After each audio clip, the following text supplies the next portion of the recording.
क्योंकि लूट उनके पास पर्याप्त नहीं है, तो इसीलिए थोड़ी सी प्रॉब्लम हो रही है पुश करने में। बट चलिए, एक फ्रैग कंफर्म होता हुआ रेक्स के द्वारा विज़जॉट को भी डाउन किया गया है। फिलहाल के लिए तो ये फाइट काफी हद तक विंड गॉड के हाथ में है, लेकिन अब देखते हैं सामने की तरफ। पीठ दिखा के नहीं भागना था, विंड गॉड के अभी तो डाउन हुए, लेकिन दूसरी तरफ रेक्स अपने हाथ खोलते हुए नजर आ रहे हैं। कप्तान साहब को बचाने की कोशिश की जाएगी यहाँ पे इनके द्वारा, लेकिन अभी भी ओरंगुटैन के एक प्लेयर जीवित हैं। मुश्किल लग रहा है यहाँ से। देखिए, अब यहाँ से बकल अप करना काफी दिक्कत भरा रहेगा सफर। बट क्या यहाँ पर एक थर्ड पार्टी एक्सपेक्ट कर सकते हैं? क्योंकि आसपास अगर आप देखें टीम गॉडलाइक की स्पोर्ट्स, थोड़ा सा देखा जाए तो गश्त लगा जरूर रही थी, बट मुझे लग रहा है कि शायद अब वो भी अपने ड्रॉप लोकेशन की तरफ ही बढ़ना जरूर चाहती है। आसपास ही देखिए, हमें पता है मिल्टा की तरफ ही या फार्म की तरफ ही वो जाते, बट यहाँ पर खत्म ना करते। रेक्स को पीछे जरूर हटते हुए कोशिश कर रहे हैं, बट जल्दी आज ही अंडरडॉग नंबर 11, क्योंकि यही वो मौका है। फर्स्ट एड अप्लाई कर दी जाएगी। एचपी बहुत कम है, एक कैजुअलिटी के साथ ये फाइट अगर आ जाती है तो वेल एंड गुड रहेगा, अदरवाइज दो कैजुअलिटी आती है तो फिर बहुत ज्यादा मुश्किलें बढ़ती नजर आएगी। प्री फायर करके घुसना बहुत जरूरी हो सकता है, बट जी रही यहाँ पर एक और नुकसान, एक और नॉकआउट, और लग रहा है कि दूसरा झटका भी देखने को मिल जाएगा। बट चलिए, बाल बाल बस्ते के अगेंस्ट या वो सर्कल को प्रायोरिटाइज करते हैं, दोनों ही डिसीजन करेक्ट होंगे।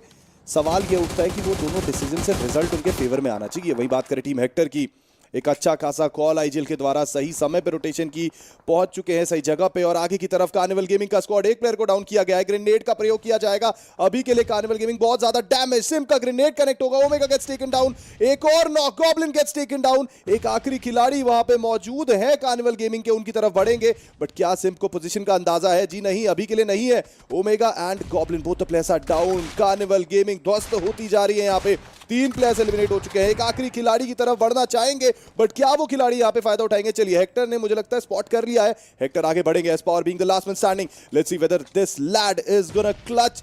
बहुत ही विपरीत परिस्थिति है यहाँ पे एस्पावर के लिए। हेक्टर ग्रेनेड की कोशिश करेंगे, लेकिन समहाउ अभी हेक्टर के ग्रेनेड से एस्पावर सर्वाइव करते हुए मुश्किल है यहाँ पे। देखिए, एस्पावर का बचना, बेशक वो 3 खिलाड़ी, चारों खिलाड़ियों ने रिस्क लिया था उस रोटेशन करते हुए, सीधा ही चले गए और ये देखना भूल गए कि आसपास सामने खिलाड़ी हो सकते हैं। बट हेक्टर कल के दिन के अंदर अगर देखा जाए तो हेक्टर वर्सेस जब कार्निवल गेमिंग हुआ था, हेक्टर का एक 1v3 हमें देखने को मिलता नजर आया था।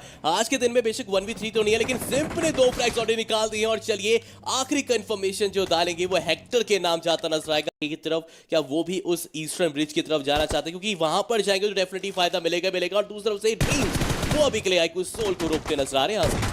अभी के लिए आईक्यू सोल, रॉनी भले ही डाउन है, लेकिन रिवाइवल की कोशिश की जा रही है। चलिए, वहां पे फ्रैग कंफर्म करते हुए नजर आ रहे हैं, लेकिन थोड़ा सा रिस्क लेना पड़ेगा। ड्रीम्स आखिरी खिलाड़ी आगे नजर आते हुए ओपन में आ तो रहे थे, लेकिन जोकर फिलहाल के लिए तो स्पॉटिंग हो नहीं पाई, क्योंकि ड्रीम्स सही समय पे कवर के पीछे चले गए। रॉनी का रिवाइवल रिस्क लेना पड़ेगा। 100 में भी आ चुके हैं यहाँ पे अब, और 100 में भी धीरे धीरे करके नज़दीक बढ़ते हुए अपने खिलाड़ियों के। रिवाइवल अभी भी इनको पता है कि रॉनी का हो सकता है, कोशिश की जाएगी, लेकिन 100 में एक अलग एंगल बनाना चाहते हैं। उनको पता है, देखिए इस समय पे रॉनी को बचाने के लिए अगर रिस्क लिया जाए तो नुकसान टीम आईक्यू सोल को हो सकता है, इसीलिए एक अलग अप्रोच अपनाते हुए। और देखिए, जोकर रिस्क लेते हुए, क्योंकि लग रहा था पहले कि टीम हेक्टर ही हो सकती है जो उनको रास्ता रोकते नजर आए, बट उन्होंने तो रास्ता रोका कार्निवल गेमिंग का। बट अभी के लिए एक्वानॉक्स पंप एक्शन के साथ कोशिश जरूर कर रहे हैं, कुछ रैंडम शॉट कनेक्शन मारने की कोशिश, लेकिन कुछ दिखाई नहीं दे रहा है, कुछ दिखाई नहीं दे रहा है। 416 में भी अगर स्विच करना चाहते तो वो भी जरूर करके दिखा सकते हैं, लेकिन चलिए, पहले अपने आप को हील अप करना बहुत जरूरी है। लेकिन ध्यान दीजिए, क्योंकि यहाँ पर आपकी फाइट एक नहीं 2 टीम के साथ होने वाली है। एक्वानॉक्स चैलेंज बहुत बड़ा है एक्वानॉक्स के लिए, क्योंकि अब आखिरी खिलाड़ी हैं। टॉप 6 में तो अपनी जगह बना ली है, लेकिन कवर के लिए कोई भी खिलाड़ी मौजूद नहीं है। रिस्क लेना पड़ेगा, आगे बढ़ेंगे। प्लेयर ऑलरेडी डाउन है, शॉर्ट कनेक्शन हुआ, लेकिन दूसरी तरफ से आईक्यू सोल के खिलाड़ी आते हुए, this is a bad news for Aquanox. IQ soul सामने से आती हुई with their players live and kicking.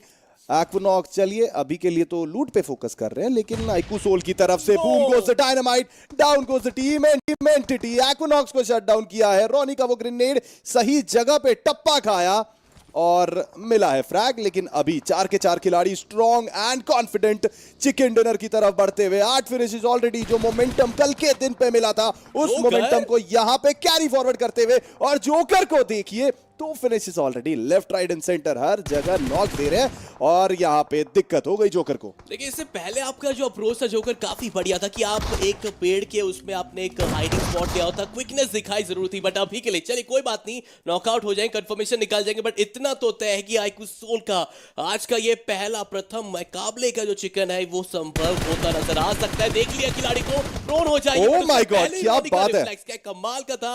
चलिए 12 फ्रैग्स निकाल चुकी है टीम, बट एक खिलाड़ी कौन है अब अजीब एक बार जरूर हम देखना चाहेंगे। जी हाँ, इट्स इनसेन जो आखिरी खिलाड़ी बचे हुए इनसेन के खिलाड़ी, और चलिए उनको भी सौ में कहते कि चलिए टीम मैं ही यहाँ पर इसको समाप्त करता नजर